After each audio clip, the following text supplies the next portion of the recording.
जय श्री कृष्ण दोस्तों, आप सभी को भादों के शुक्ल पक्ष की परिवर्तनीय एकादशी की बहुत बहुत शुभकामनाएं। परिवर्तनीय एकादशी जिसे कि हम पार्श्व एकादशी के भी नाम से जानते हैं, जयंती एकादशी के भी नाम से जानते हैं। ऐसी मान्यता है कि इस दिन भगवान विष्णु जो हैं वे चातुर्मास में सोए रहते हैं। इस दौरान वे करवट बदलते हैं। जी हाँ दोस्तों, 4 महीने में ये एक ऐसा दिन आता है जिसमें वे योग निद्रा में रहते हुए करवट बदलते हैं और काफ़ी प्रसन्न मुद्रा में वे नजर आते हैं।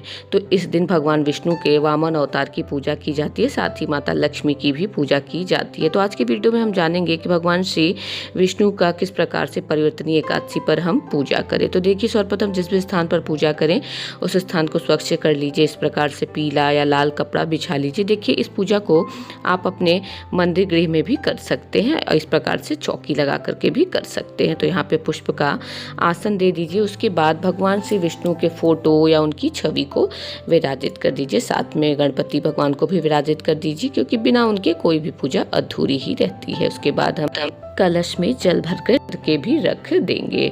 उसके बाद हम यहाँ पर दीपक प्रज्वलित करेंगे, क्योंकि किसी भी पूजा में दीपक प्रज्वलित करना अनिवार्य होता है। दीपक जो होता है पूरे पूजा का साक्षी होता है।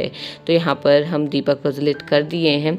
अब हम भगवान विष्णु के समक्ष परिवर्तनीय एकादशी का व्रत का पूजा का संकल्प लेंगे और उसके बाद पुष्प जो होगा भगवान श्री हरि विष्णु के चरणों में समर्पित कर देंगे। उसके बाद भगवान श्री हरि विष्णु को सांकेतिक हम स्नान करवाएंगे। उसके बाद हम उन्हें तिलक लगाएंगे। यहाँ पर भगवान श्री हरि विष्णु को तिलक करेंगे, गणेश जी को तिलक करेंगे। उसके बाद जितने भी देवतागण आपको चित्र में दिख रहे हैं सभी को हम बारी बारी से तिलक कर देंगे।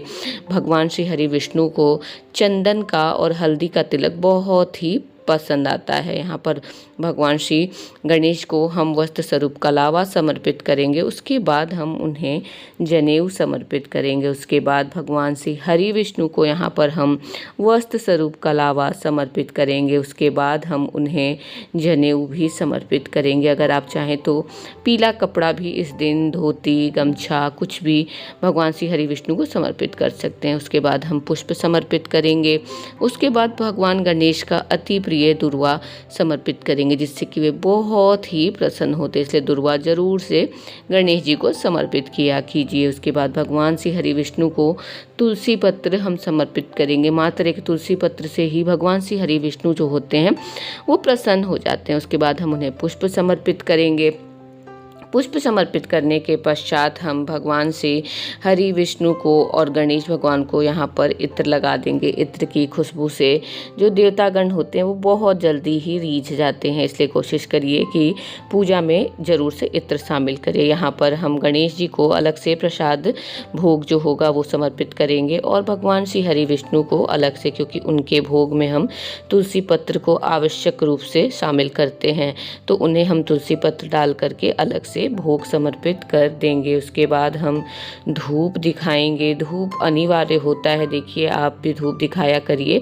अगरबत्ती का प्रयोग जो होता है उसे बचा करिए। उसका प्रयोग जो होता है अच्छा नहीं माना जाता है। उसके बाद हम दक्षिणा समर्पित कर देंगे। दक्षिणा जो होती है उसके बारे में कहते हैं कि पूजा की कमियों को दक्षिणा जो होती है वो पूर्ण रूप से समाप्त कर देती है। इसके बाद हम इस दिन एकादशी की व्रत कथा पढ़ेंगे। अगर आप व्रत कर रहे हैं तो एकादशी की व्रत कथा पढ़ना अनिवार्य होता है, इसलिए एकादशी की व्रत कथा पढ़ेंगे। इस कथा में आपको भाद्रपद शुक्ल पक्ष की एकादशी की कथा हम पढ़ेंगे, परिवर्तनीय एकादशी की कथा पढ़ने के बाद जो हमने दाएं हाथ में पुष्प लिया था उस पुष्प को हम कथा समाप्त होने के बाद भगवान श्री हरि विष्णु के चरणों में समर्पित कर देंगे। यहाँ मैं आपको बता दूं कि बिना हाथ में पुष्प लिए या अनाज लिए कोई भी कथा नहीं पढ़नी चाहिए। उसके बाद हम भगवान श्री हरि विष्णु की आरती करेंगे। आरती करने के बाद हम आरती भगवान को देंगे। फिर आरती हम परिवारजन में सभी को दे देंगे। उसके बाद खुद हम उस आरती को ले लेंगे। आरती लेने के बाद हम आरती को जल से ठंडा कर देंगे। जल से ठंडा करना बहुत ही अनिवार्य रहता है। उसके बाद पूजा में आई हुई त्रुटियों के लिए हम भगवान से सबसे अंत में क्षमा याचना करेंगे। इस प्रकार से यहाँ पर परिवर्तनी एकादशी की जो पूजा होती है वो संपन्न होती है।